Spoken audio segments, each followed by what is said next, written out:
Hello everyone, स्वागत है आप सभी का हमारी आज की इस क्लास में। बच्चों, मेरा नाम है उज्ज्वला और आज की क्लास में we are starting with the topic affirmative action and today is the last class of our chapter called equality. आज इस चैप्टर की लास्ट क्लास है और आज की क्लास में हम लोग अफर्मेटिव एक्शन टॉपिक को पढ़ने वाले हैं, डिटेल में समझने वाले हैं, which is actually the last and the most important topic from this chapter. जहां पर बच्चों इक्वालिटी टॉपिक के अंदर जितने भी कॉन्सेप्ट्स थे, बाकी सब तो हम कवर कर चुके हैं, बट एक बहुत ही इंपॉर्टेंट चीज अभी भी रह गई है और वो है यही अफर्मेटिव एक्शन वाली चीज। ठीक है, so let us begin, let us start without any further ado, without wasting any further time and let us begin. Alright, तो अभी तक हमने सोशल, पॉलिटिकल, इकोनॉमिक डायमेंशन जो है इक्वालिटी का वो भी देख लिया है। इक्वालिटी प्रमोट करने के लिए क्या क्या करना चाहिए वो भी देख लिया है। So we have actually seen each and everything. Equality की रियल डेफिनेशन क्या है, कैसे इक्वालिटी लेकर आनी है। Yes yes yes, but actually बच्चों इक्वालिटी लाने के लिए what is the first step? Automatically तो आ नहीं जाएगी इक्वालिटी, हम इक्वालिटी की बात करेंगे तो आएगी नहीं। सबसे पहली चीज जो बहुत ही ज्यादा जरूरी है वो ये है कि आप कानूनी तौर पर, लीगली, फॉर्मली इक्वालिटी को लेकर आओ। पहली चीज यही है कि फॉर्मल इक्वालिटी को एस्टैब्लिश करो, तभी जाकर इक्वालिटी एस्टैब्लिश असल में भी हो पाएगी। सो यहाँ पर हम वही बात करने वाले हैं कि when we are talking about promoting equality, the first step herein is to establish formal equality, which means establishing equality in the formal sense. जब तक formally equality establish नहीं होगी तब तक हकीकत में भी नहीं होगी। हम सब सोच लेंगे और फिर इक्वालिटी आ जाएगी, अपने आप जादू हो जाएगा, ऐसा नहीं होगा। ओके, सो यहाँ वही लिखा है कि the first step towards bringing about equality is ending the formal system of inequality and privileges. तो सामाजिक तौर पर इनइक्वालिटी और प्रिविलेजेस का जो सिस्टम चल रहा है, जहाँ पर अगर हम बोलें कि विमेन को मेन से कम माना जाता है, या कास्ट सिस्टम प्रिवेल कर रहा है, या अलग अलग इनइक्वालिटीज चल रही हैं, हो सकता है डिसेबल्ड को जॉब्स नहीं दी जाती हैं। फॉर्मली पहले तो इन सब इनइक्वालिटीज को खत्म करना होगा। और हाँ, जो प्रिविलेजेस मिल रही हैं कुछ लोगों को, जो विशेष अधिकार मिल रहे हैं कुछ लोगों को बिना बात के, तो बच्चों वो विशेष अधिकार भी हमको खत्म करने होंगे। फॉर्मली पहले ये चेंज लेकर आना होगा, तभी जो है हकीकत में भी कोई चेंज आ पाएगा, आ सकेगा। So yes, social, economic, political inequalities all over the world have been protected by customs, legal systems that prohibited some sections of society from enjoying certain kinds of opportunities and rewards. बोला जा रहा है कि social, economic, political inequalities all over the world, बच्चों सामाजिक तौर पर जो असमानताएं हैं, आर्थिक तौर पर जो असमानताएं हैं, जहां पर कोई लोग ज्यादा अमीर हैं, कोई ज्यादा गरीब हैं, उसी के साथ साथ जो राजनीतिक तौर पर असमानताएं हैं, कुछ लोगों को वोटिंग राइट्स देना, कुछ लोगों को वोटिंग राइट्स नहीं देना, कुछ लोगों को पॉलिटिकल ऑफिस होल्ड करने के राइट्स देना, कुछ को नहीं देना। So all this political rights किसी तक लिमिटेड, किसी ग्रुप तक नहीं। तो ये जो इनइक्वालिटीज है ऑल ओवर द वर्ल्ड देखी जाती थी, जिनको कस्टम्स और legal systems protected by customs and legal systems that prohibited some sections of society from enjoying certain kinds of opportunities and rewards. तो customs जो हैं बच्चों, customs द्वारा ये चीज़ें protected थी, ये टाइप की inequalities exist करती थी। उसी के साथ साथ हम लोग देखते हैं कि legal system जो है prohibit करता था, रोकता था कुछ sections of society को, समाज में कुछ लोगों को, कि वो जो है कुछ opportunities और rewards का फ़ायदा ना उठा पाएँ, कुछ फ़ायदे ना उठा पाएँ और कुछ अवसरों का भी इस्तेमाल ना कर पाएं। Attainment of equality requires that all such restrictions, privileges should be brought to an end, and this is what Indian Constitution does. तो यहाँ वही बड़ी फॉर्मल सेंस में बात हो रही है कि जब इक्वालिटी को लाने की ही बात है, तो इसमें ये बहुत ज़्यादा ज़रूरी बात है कि आप जो रिस्ट्रिक्शंस या प्रिविलेजेस जो दे रहे हो लोगों को, उनको ख़त्म करो। ठीक है, जो भी विशेष अधिकार आप लोगों में बांट रहे हो, दे रहे हो, उनको ख़त्म करने की बहुत ही ज़्यादा आवश्यकता है। और यही हमारा भारतीय संविधान करता है, यही हमारा इंडियन कॉन्स्टिट्यूशन करता है कि बच्चों एक फॉर्मल सेंस में जो भी चीज़ें लोगों को प्रिविलेज करती हैं या जो भी चीज़ें इनइक्वालिटी लेकर आती हैं, उन सब चीज़ों को रोकता है, प्रोहिबिट करता है, ख़त्म करता है। That is the responsibility of our constitution. ठीक है, So, what does our Indian Constitution do?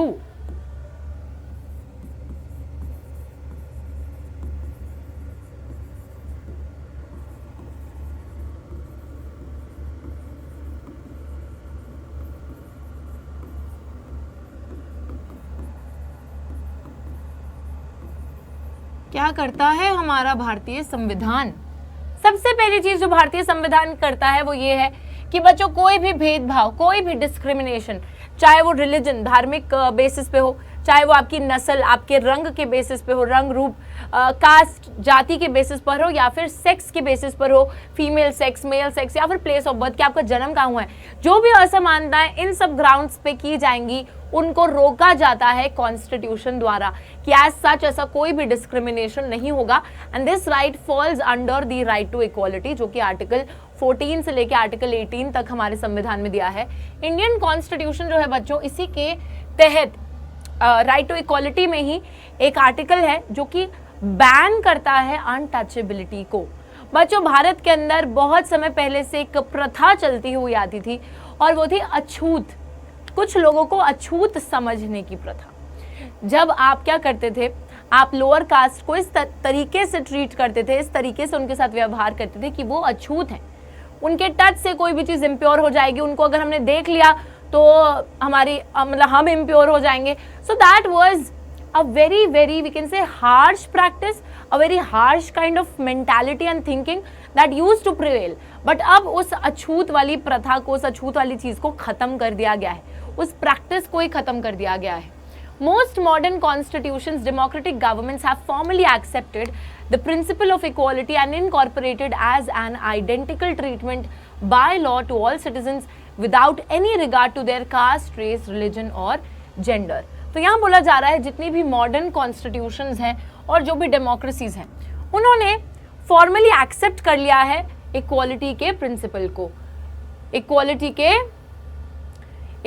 के हम लोग बोल सकते हैं बच्चों यहाँ पे नियम को, और उसी के साथ साथ उन्होंने बोला है कि लॉ जो है, जो कानून है, वो इक्वली ट्रीट करेगा सारे के सारे सिटीजन्स को, सारे के सारे नागरिकों को इक्वल ट्रीटमेंट दिया जाएगा without any regard to their caste, race, religion, gender. तो किसी भी ग्राउंड पे मतलब वही डिस्क्रिमिनेशन नहीं होगा और हर किसी को इक्वल ट्रीटमेंट मिलेगा कानून के आगे। अनटचेबिलिटी को अबॉलिश कर दिया, डिस्क्रिमिनेशन को खत्म कर दिया। बच्चों, ये सारी चीजें करनी बहुत ज्यादा जरूरी थी and this was the first step. If you have to achieve equality in your society, तो this has to be the first step। जब तक आप फॉर्मली कानून द्वारा जो है चीज़ों को ख़त्म नहीं करोगे, रोकोगे नहीं, या इक्वालिटी नहीं इस्टेब्लिश करोगे, तब तक रियल सेंस में इक्वालिटी नहीं आएगी। बट हाँ, मैं बार बार बोल रही हूँ कि this is the first step. असल में इक्वालिटी सिर्फ कानूनी तौर पर भी लिख देने से नहीं आ जाती है, इस चीज़ का भी ध्यान रखिएगा। असल में इक्वालिटी इससे भी नहीं आती। हाँ, ओके, तो कैसे आएगी? चलो, सबसे पहली चीज़ इक्वालिटी थ्रू डिफरेंशियल ट्रीटमेंट की बात करते हैं। बच्चों, ये चीज़ कोई नई चीज़ नहीं है, मैंने चैप्टर में बहुत बारी पढ़ते टाइम आपको बताया है। डिफरेंशियल ट्रीटमेंट के थ्रू इक्वालिटी को इस्टेब्लिश किया जाता है and we'll be talking about that. यहाँ पर बात की जा रही है डिफरेंशियल ट्रीटमेंट, यानी कि अलग तरीके का व्यवहार। लोगों के साथ अलग तरीके का व्यवहार करके आप समानता कैसे लाओगे? इक्वालिटी तो इक्वल ट्रीटमेंट है, पर यहाँ तो इक्वालिटी थ्रू डिफरेंट ट्रीटमेंट बोल दिया कि अलग अलग ट्रीट करो और इक्वालिटी अचीव करो। ये कैसी इक्वालिटी है? बट बच्चों, मैंने आपको बहुत बारी बताया है राइट इस चीज़ के बारे में। तो देखिए लिखा क्या है, sometimes it is necessary to treat people differently in order to ensure that they can enjoy equal rights. कभी कभी ये ज़रूरी है कि आप लोगों को अलग अलग तरीके से ट्रीट करो ताकि आप इक्वालिटी को अचीव कर सको, इक्वल राइट्स को ला सको। For example, disabled people may justifiably demand special ramps in public spaces so that they get an equal chance to enter public buildings। तो यहाँ बोला जा रहा है कि जो disabled लोग हैं बच्चों, जो विकलांग लोग हैं, जिनका पैर नहीं है, हाथ नहीं है, मतलब कुछ ना कुछ विकार जिन लोगों को है, वो ये पक्का डिमांड करेंगे कि कुछ पब्लिक स्पेसेस हैं, जैसे अगर ये एक हॉस्पिटल है, इस हॉस्पिटल में यहाँ पे सिर्फ ऐसे सीढ़ियाँ लगी हुई हैं, बट बच्चों हम लोग देख सकते हैं कि जो विकलांग लोग हैं वो इन सीढ़ियों को नहीं चढ़ सकते। तो वो कहेंगे कि इंस्टेड ऑफ द स्टेयर्स, मतलब उनके लिए रैंप भी होना चाहिए जिसके थ्रू उनका व्हील चेयर जो है ऊपर तक पहुंच सके, जिसके थ्रू उनको भी इक्वल, मतलब यहाँ पर आपने एक स्पेशल चीज करी, स्पेशल प्रोविजन करी फॉर अचीविंग इक्वालिटी ओनली। आपने डिफरेंटली ट्रीट करा कुछ लोगों को, keeping in mind their special needs. और बच्चों इससे क्या इनइक्वालिटी हो गई? नहीं, इससे आपने इक्वालिटी ही अचीव करी है। तो इस डिफरेंट ट्रीटमेंट के through you are not saying कि वी आर डूइंग इनइक्वालिटी और समथिंग। आप इनइक्वालिटी कर ही नहीं रहे हो, because this is equality only because you are treating people differently based on the special needs, keeping in mind the special needs and the needs that are actually very very necessary. It's like that. Okay, so some countries have used policies of affirmative action to enhance equality of opportunity, and in India we have relied on the policy of reservations. कुछ countries ने affirmative action की policies का इस्तेमाल करा है जिससे कि हमारे अवसरों की समानता को बढ़ाया जा सके। इंडिया के अंदर हमने जो है पॉलिसी ऑफ रिजर्वेशंस का इस्तेमाल किया है। Policy of reservation. अब यहाँ पर बच्चे लोग पॉलिसी ऑफ रिजर्वेशन की जब हम बात करते हैं तो रिजर्वेशन की पॉलिसी का क्या मतलब है कि हमने क्या करा, कुछ लोगों को स्पेशल ट्रीटमेंट दी है, स्पेशली ट्रीट करा है, एक अलग तरीके से ट्रीट करा है। ठीक है, that is the policy of reservation. Now तो यहां पर हम लोग देखते हैं बच्चों कि जैसे कुछ लोग हैं जो समाज में, कुछ लोग ऊपर थे, कुछ लोग नीचे थे। अगर हम इन दोनों को सेम तरीके से ट्रीट करेंगे तो ये और ऊपर पहुंच जाएंगे और ये भी और ऊपर पहुंचेंगे, लेकिन स्टिल इनके बीच का जो गैप है बच्चों, वो गैप हमेशा बना रहेगा। ये ऐसे हैं, इक्वली ट्रीट करने पे दोनों ऊपर चल जाएंगे बट गैप तो तब भी बना रहेगा ना। तो यहाँ पर जरूरत किस चीज की है? यहाँ पर जरूरत है एक डिफरेंशियल ट्रीटमेंट की। ये डिफरेंशियल ट्रीटमेंट की बात इस वजह से हो रही है ताकि बच्चों, अगर ये इंसान इधर है तो इस वाले को थोड़ी सी एक्स्ट्रा अपॉर्चुनिटीज प्रोवाइड करी जाए ताकि ये भी इधर आ सके और दोनों इक्वल ग्राउंड पे आ सके। तो यहाँ पे वही बात हो रही है। इंडिया के अंदर हम लोगों ने देखा कि बहुत समय से कास्ट सिस्टम जो है चलता आ रहा था, जिसकी वजह से समाज के अंदर एक अंतर बन चुका था। कुछ लोग सोसाइटी में अपर हैंड था, जिनका जो ऊंचे कास्ट के थे, और जो नीचे कास्ट के थे उनको बहुत सारी चीज़ें डिनाई की जाती थी। उनको इक्वालिटी की बात करें तो इक्वालिटी तो थी नहीं कहीं पे भी, तो बहुत सारी चीज़ें उनको डिनाई की जाती थी, उनको इक्वल राइट्स नहीं दिए जाते थे। तो यहाँ पर हम वही बात करते हैं कि सामाजिक तौर पर जब तक हम उन लोगों को अलग तरीके से ट्रीट नहीं करते तो हम इक्वालिटी को अचीव नहीं कर पाते। तो हमने क्या करा बच्चों, in order to provide them an equality of opportunity, in order to bring them on the same ground as other people, we came out with the policy of reservations. Policy of reservation से क्या होता है, जब इन लोगों को reservation दी जाती है, that means obviously we are treating them differently. हम उनका अलग तरीके से, स्पेशल तरीके से ट्रीट कर रहे हैं। But why are we treating them differently, ये आप लोगों ने नहीं पूछा। डिफरेंट ट्रीटमेंट इस वजह से हो रहा है बच्चों ताकि ये जो लोग हैं, ये लोग सेम लेवल पे दूसरों के सेम लेवल तक आ सके और इक्वालिटी को हम अचीव कर सके।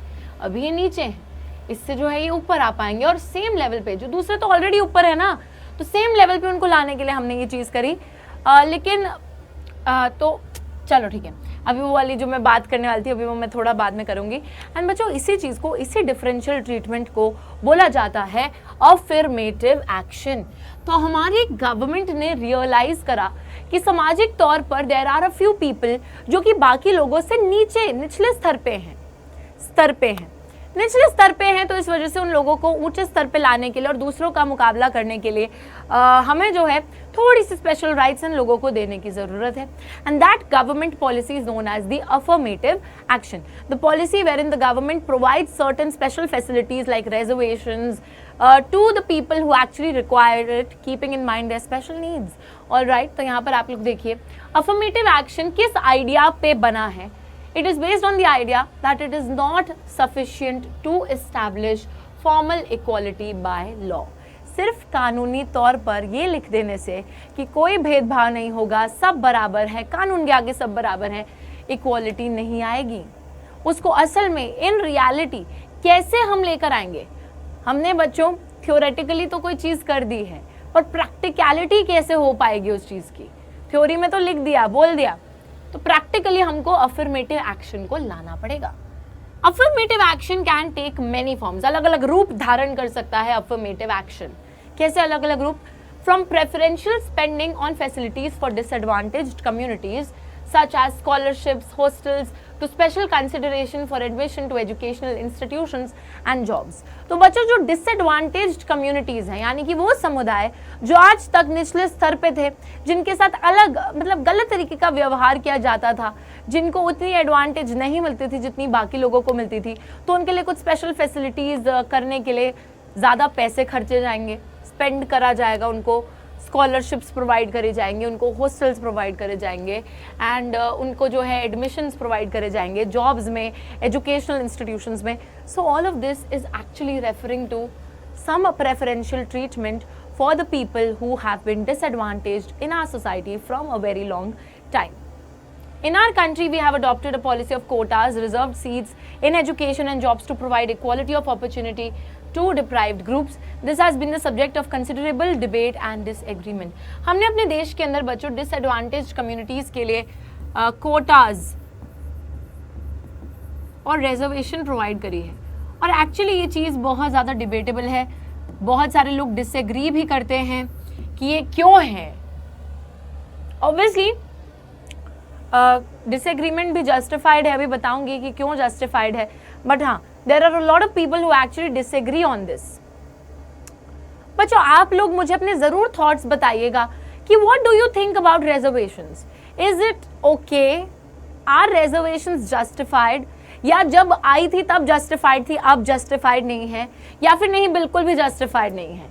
तो डू टेल मी कि what do you guys think about reservations, and we'll move ahead.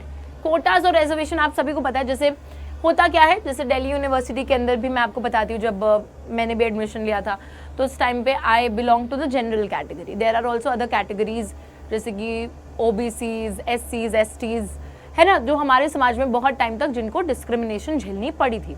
अब होता क्या है कि जैसे कट ऑफ लिस्ट आई, दिल्ली यूनिवर्सिटी की कट ऑफ लिस्ट आती है ना कि इतने इतने नंबर पे इस कैटेगरी को एडमिशन मिलेगा। अब हमारा जो कोर्स था पॉलिटिकल साइंस ऑनर्स, उसके लिए जनरल कैटेगरी के लिए उस टाइम पे रिक्वायरमेंट थी 95%। ठीक है, मेरा एडमिशन हो गया था, ठीक है, बट हाँ मेरे पेरेंट्स भी यही चिंता करते थे कि अगर इसके इतने नहीं नंबर आए तो एडमिशन कैसे होगा, क्योंकि जनरल कैटेगरी के लिए जो लिस्ट आती है वो बहुत ज़्यादा आती है, कट ऑफ लिस्ट काफ़ी ज़्यादा अधिक मात्रा में नंबर मांगते हैं। फिर बच्चों ओबीसी, एससी, एसटी की भी लिस्ट आई, ठीक है, और इस लिस्ट के अंदर मतलब अप्रोक्सीमेटली मुझे याद नहीं है बट अंदाज़ा लगाएंगे, ओबीसी के अंदर शायद 89%, कुछ 81, 80 कुछ ऐसे परसेंट में एडमिशन मिल रहे थे फर्स्ट लिस्ट में ये सारी कैटेगरी के लोगों को। जब मैंने भी एडमिशन लिया था बच्चों, I also use to feel the same way कि why is this happening. I use to question it कि हम लोग इतनी ज़्यादा मेहनत करते हैं तब जाके हमको जो है इतने नंबर पर एडमिशन मिलता है, लेकिन इन ग्रुप्स को इतने नंबर पर भी एडमिशन मिल जाता है। और अगर मैं सोचूं कि भाई वो इकोनॉमिकली जैसे जो भी मेरे कुछ फ्रेंड्स भी हैं, तो अगर मैं सोचूं कि इकोनॉमिकली कुछ लोग they were actually richer, they belong to richer families than I did. Economically भी वो लोग आगे थे और मार्क्स भी उनको कम लाने थे और एडमिशन मिल रहा था। तो मेरे हिसाब से बच्चों मैं अब मतलब मेरे को ऐसा लगता है कि reservations are necessary, totally they are necessary, but only for the people who still are here। मेरे को ऐसा लगता है, मेरे से अब पता नहीं मैं कहीं डिबेट ना छेड़ दूं, बट हाँ मुझे लगता है कि आज भी अगर कोई सामाजिक लोग हैं जो कि आज भी नीचे लाया करते हैं तब तो उनके लिए रिजर्वेशन जरूरी है, but those who are actually at the same level और who are actually above the general category people also, उनके लिए you do not need reservation, उनके लिए you do not need reservation. वो लोग अच्छे फैमिलीज से आते हैं, डिस्क्रिमिनेशन कई हद तक हट चुकी है, शहरों की अगर बात करें, गांव में शायद अभी भी होती हो, एंड आई डोंट थिंक कि जो लोग एक्चुअली सेम लेवल पे आ चुके हैं या फिर जो लोग ऊपर जा चुके हैं हमारे लेवल से भी ऊपर, उनको भी आज तक रिजर्वेशन मिल रही है, तो that is obviously not justified according to me. But yes, the people who are actually still here and who have to be brought over here, उनके लिए it is justified, उनके लिए I won't say a thing, but yes, for them it is not justified. So critics हैं जो कहते हैं कि एक reverse discrimination हो रहा है इस चीज की वजह से.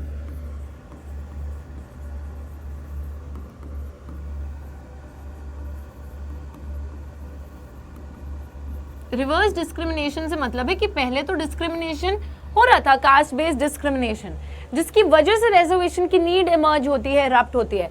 बट आज अगर आप रिजर्वेशन को खींचते चले जाओगे तो जो लोग शायद ऑलरेडी हमसे जो ऊपर जा चुके हैं, सेम लेवल पे आ चुके हैं, वो और आगे बढ़ गए क्योंकि उनको तो और स्पेशल फैसिलिटीज मिलती जा रही है. और अब जो नॉर्मल जो जनरल मतलब जो पहले जो लोग थे, जो शायद जिनको आप ऊपर के लेवल पे रखते थे, वो उनके साथ डिस्क्रिमिनेशन हो रहा है. ठीक है, तो जनरल कैटेगरी के लोगों के साथ डिस्क्रिमिनेशन हो रहा है, जो कि बिल्कुल सही बात है उन लोगों के लिए जो कि हमारे लेवल पे आ चुके हैं, हमसे भी ऊपर चले गए हैं. लेकिन जो आज भी बच्चों नीचे लेवल पे हैं, उनके लिए reservations and special facilities provisions are justified. But yes, there is a reverse discrimination which has emerged because some people have reached that level and some people are above that level now, and still they are getting those special facilities and privileges only because they belong to a particular caste, which is actually not at all justified.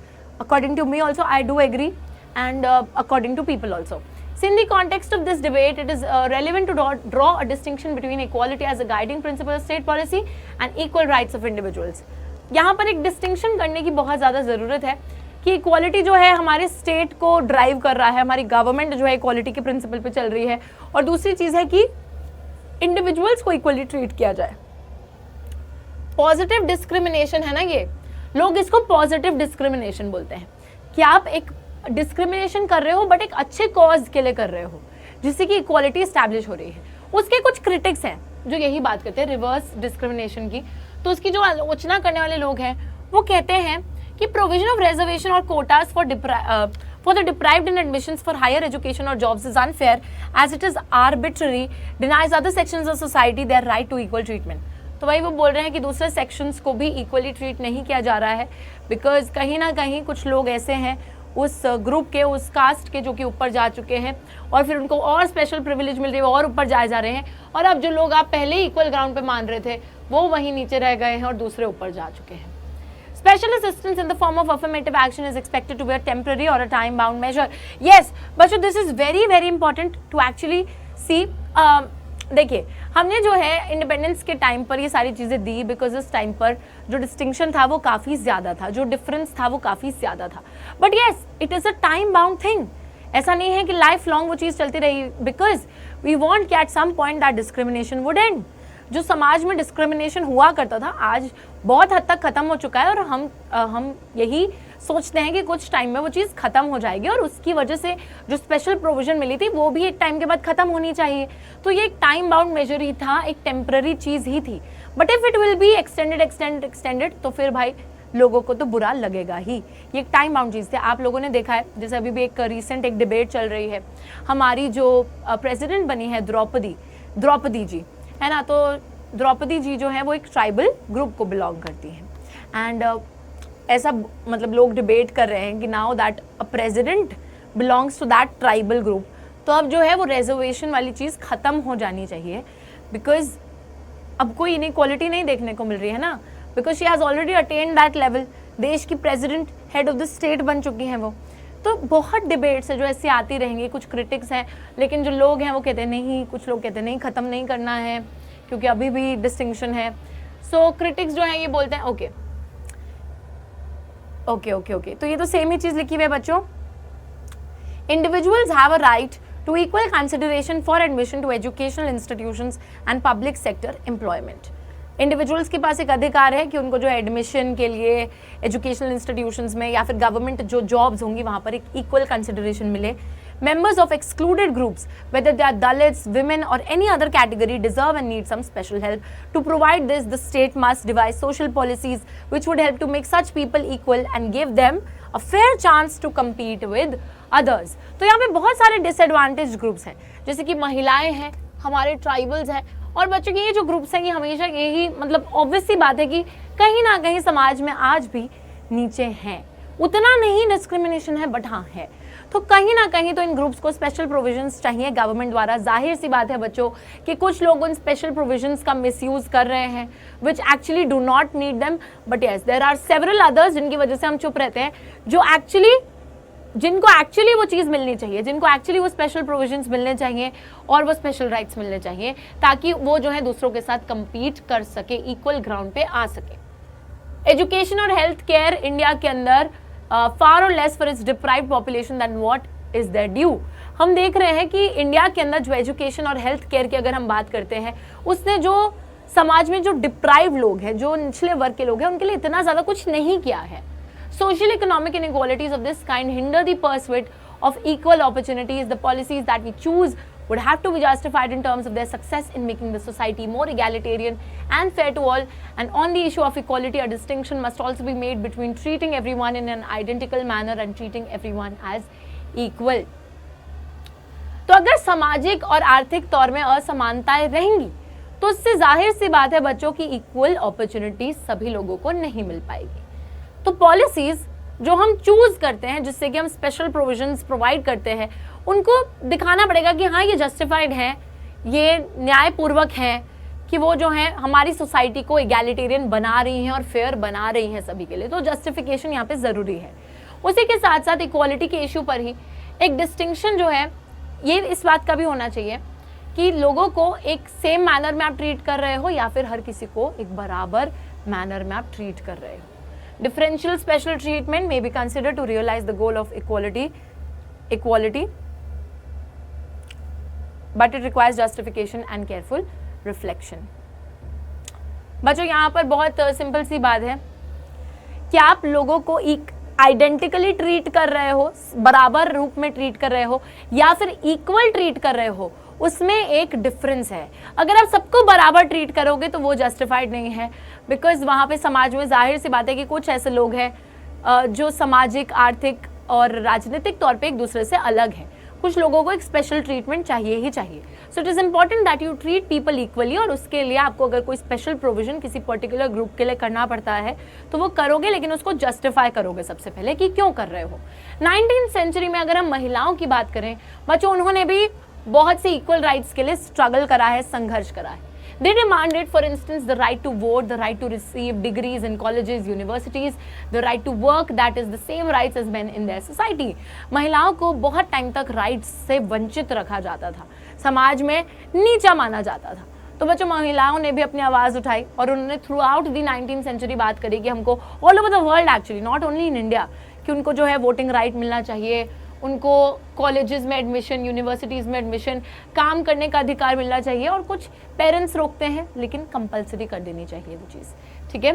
Same rights as main, जितने आदमियों को मिलते हैं उतने ही महिलाओं को। बच्चों जाहिर सी बात है, आदमी इधर है, महिलाएं इधर थी, ठीक है। तो यहाँ पर उन्होंने बोला कि हमको कुछ तो मिलना चाहिए ना स्पेशल, जिसकी वजह से हम लोग भी इक्वल इस ग्राउंड तक पहुँच सकें। सिंपल यही कॉन्सेप्ट है। So as they entered the job market, they realized that women required special facilities in order to exercise these rights.